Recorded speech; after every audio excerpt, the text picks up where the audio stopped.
New York judge holds Trump in contempt and threatens him with jail. Will, this is what was stated from the judge if he continues to talk. That's right. In the order, it says, defendant is hereby warned that the court will not tolerate continued willful violations of its lawful orders, and that if necessary and appropriate under the circumstances, it will impose an incarceratory punishment. That's some sort of jail, as Jordan just described. Yeah, that is a very serious accusation there, because what they're saying is, we'll give you one more chance. But you know what? You do this again, and we're not going to be so nice necessarily and just give you these $1,000 fines and let you say whatever you want. Now, on the flip side, what could President Trump's legal team do now? They could start challenging these. They could start appealing these to the next level in court. Remember, in a New York State court, that would be a court of appeals, which is a higher court, and there's special court of appeals for these. So you would start saying, hey, these gag orders are overbroad. We believe this is wrong, so we're going to start challenging them. I think for somebody like President Trump, who's not going to stop talking likely, they should do that as quickly as possible with a client like President Trump, because he is going to come out every day and give his rundown of the case, and they are taking that plus his comments on truth and using it to say, yep, here's the violation of the gag order. We have to fine him. Judge, you've got to fine him. And next time around, you're going to put him in jail. Remember, he threatened the attorneys, too. He said, you are losing credibility in the court by even arguing that these gag orders are inappropriate. I'm just going to be completely honest and vulnerable with you guys right now. What happened last night? I'm always praying about the organization. What can we do? What can we do to do something more? When I hear these news items, you saw my emotion last few days over these protests that are happening against Israel and against now what is really evangelicals, anyone who supports Israel in any stance. And really, I feel there is a deep spiritual rot that's happening in America right now. And I really feel it in a way that's stronger than I've ever felt before. And really in my time of prayer and quiet. And I was just, 10, 11 o'clock last night. And I had a kind of an awakening and a moment saying, what can we do? We obviously know the ACLJ can obviously be a big part of what's going on in the law. We can always file lawsuits. We can always be part of it. We have an incredible team around the world that can do it. But what can we do to impact culture in a way that could be, groundbreaking and shaking? And really, he came to me this morning and said, there are new things that are coming each and every day. Today we learned of an 8-year-old in Montana. In Montana, having their Bible taken away in school, confiscated. These are the kind of things that are happening. Small children having their Bibles taken away. Pro-life protesters getting their heads kicked in, curb stomped on the street.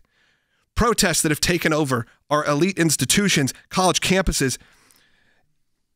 It's all happening in a moment that is nothing short of demonic. It's time for Christians and those who want to stand with us to fight back. Because if the United States doesn't stand for anything anymore, the world is lost. We are the guardian of freedom, liberty, and faith in the world. I spent some time last night, maybe a few hours, developing a concept for a live event, hybrid documentary event, ACLJ special event that we're going to have. And it is going to be called, for right now, working title is For the Love of God, Save Our Country. And that is how I feel. I bet it's how you're feeling right now too. That there is only one hope that really can save our country right now. And that is Jesus. That is not, though we think it's important, obviously, to be involved in all of these issues. But how can we then impact our cause, our great commission, if you will, to impact the world? How can we do that, the ACLJ? By impacting media in a way that we've never done before. So we're going to do this special event. And you say, Logan, when are we going to do this event? We are going to do this event on Halloween night, October 31st. We are going to premiere this around the country. I want to reach hundreds of millions of people with this, with no paywall, by the way. I want to give it to you to make sure you can take it to your church. They can play it there. And why Halloween night? Obviously, there's some connections there, but also it's only 5 days from the general election. A better person to have on this show than me is my mom. Because my mom every day calls or texts and tells me that we are in a spiritual battle. She sees this and very clearly, and she reminds all of her kids that what's happening in America, what's happening around the world, what's happening in Israel is all about this spiritual battle of good versus evil. And I believe it, I see it, and I see what's happening in our schools, for instance. We've kind of sat by and allowed our schools for the past 20 years to deteriorate to the point where now we really are teaching our kids to hate America, hate the Bible, hate Christianity, hate Judeo-Christian values.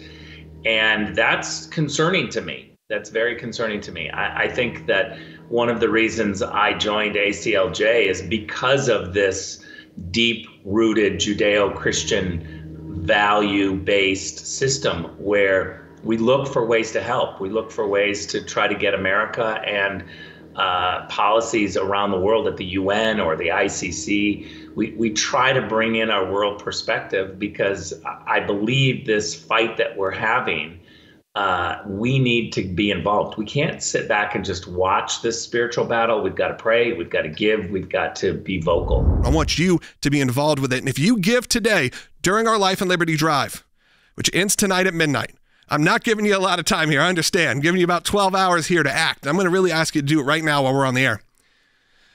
As a token of our appreciation, I'm going to put your name in the credits as a founding producer. That's right. You get your name forever immortalized and blazoned on this piece as a founding producer. So any donation made today, you will have that credit forever. And again, we're going to put this out for free. And also, you're going to get it a week early. Well, it will premiere nationwide Halloween night, October 31st. I'm going to give it to you a week early. And you know what I'm going to let you do with it? Whatever you want. You want to share it with your friends? Fantastic. You want to send it to your pastor and play it for your church? Awesome. Let me know. I'll try to pop in for a quick Q&A or something like that on Zoom, or however I can get involved, however I can help. I will do my best to do it because I believe in the work of what we're doing here. When you go through really this extensive list of religious liberty matters that are happening around the country right now, and really you see what it is, there's one singular cause. There's one singular cause causing the destruction of all of this, and it is well beyond what's happening in the White House, though that's obviously important. We're not downplaying that at all. So this is not about fear. This is not about terror. This is a rally, and a rallying call to save not just America, but save Americans. And now comes the hard work for us to go make this peace and to change the world using really the grace of God that we have to potentially reach so many people with no barriers, with no paywalls. And we can't do it without you.